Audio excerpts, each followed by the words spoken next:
and then they come to town, make it get land, farmers and what, and all these things, and you find out that. Born to Kenyan parents, Annitah Raey was exposed to alcohol and violence during her early life. This would later shape her struggles with addiction and trauma. It seemed alcohol is normal. It was at home. It was drunk in the house. We went with my dad's friends. People drank in public.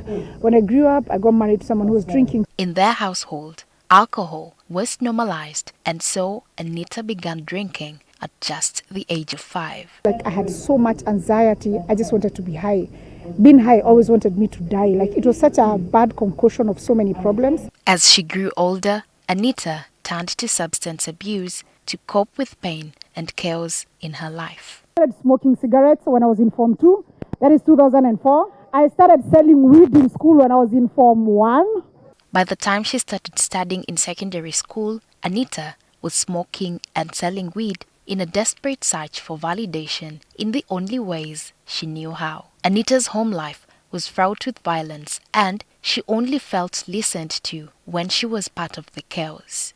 I came from a broken home. The fighting was too much, so I became a really crazy, rebellious child. I felt like that's the only way I could be heard. Ostracized by her community, most especially parents who did not want their daughters associating with her, Annitah felt like an outcast. At just 13, she ran away from home and was rescued by a sex worker while living on the streets. So this woman looked at me and was like, "You're a child, what are you doing on the streets?" So she took me in.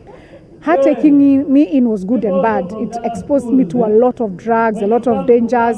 This one fateful night, Annitah was raped. And one day when we were on the road with her, we got attacked. And these two men just dragged me into a park. It's one of our parks in Nairobi, and dragged me into the park. And this one man held a knife to my neck, and the other one assaulted me, and it was so traumatic. I stayed there for a while, like even after, because I just wanted my... Her substance abuse escalated as she sought to numb the pain. She developed a high alcohol tolerance. This journey saw her suffer sexual problems and waking up in strangers' beds. After finishing secondary school at 17, Annitah married quickly, only to be separated from her husband later. I got married immediately after high school. I felt like I'm a grown-up. I know what is my mother telling me. You know, this age you're in where you think you know it all. I mean, I got married at 17. I had my son at 19. It was a very abusive marriage, so I left in 2011. For years, Annitah used alcohol to numb her pain. But on her birthday 2 years ago, she reached a turning point. Recognizing the impact her addiction was having on her children, she made a decision to quit. I hadn't smoked in a while, so I vaped a lot that night. I got so high, I forgot where I was. I got so high, I couldn't remember. I don't even think I remember who I was.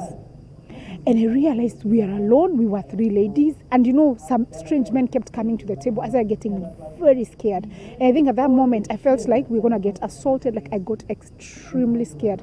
My anxiety kicked in. I became very hysterical. I started crying. I called the bouncers. I was like, please find someone to get us home. We had a car, but we couldn't drive.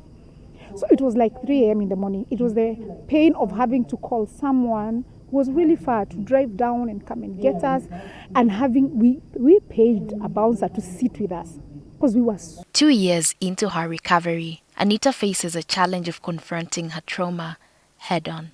So it's not easy. Sometimes I have had days and I want to be numb, because the disadvantage of being sober, you're not numb. You can't avoid pain. I've had to deal with my trauma. I hate dealing with trauma. It's painful, and alcohol could numb it. Now I have to feel the pain, experience the pain, heal, deal with things, talk to my parents, talk to my siblings. I hate doing these things. I really do. To date, Annitah still struggles with the aftermath of her rape. It took me so many years, because I think the first time I talked about it is to my ex-husband, and me and him kept it between us for years. Even after I left, he never talked about it, because it really affected me heavily. But then, because I'm doing teenage mentorship, a lot of girls ask me, how did you get over it? And I'm going to repeat it, I'm not over it. I have days where I can't leave bed, I'm heartbroken. And I ask God, Father, why would you allow that to happen to a child? Why would you watch? You know, I get so angry. She acknowledges that healing is a complex process, but is ready to overcome the trauma. But I'm learning gradually. I'm crying less. I'm more patient. I'm more calm. I'm a different person. Everybody who meets me now doesn't know me. Everybody keeps saying, I have no idea who this is. I'm like, guys, I'm meeting myself sober for the first time. How do you think I feel? Her advice to young women struggling with addiction is acknowledge the problem and seek help. Lydia Felly Akullu, NTV.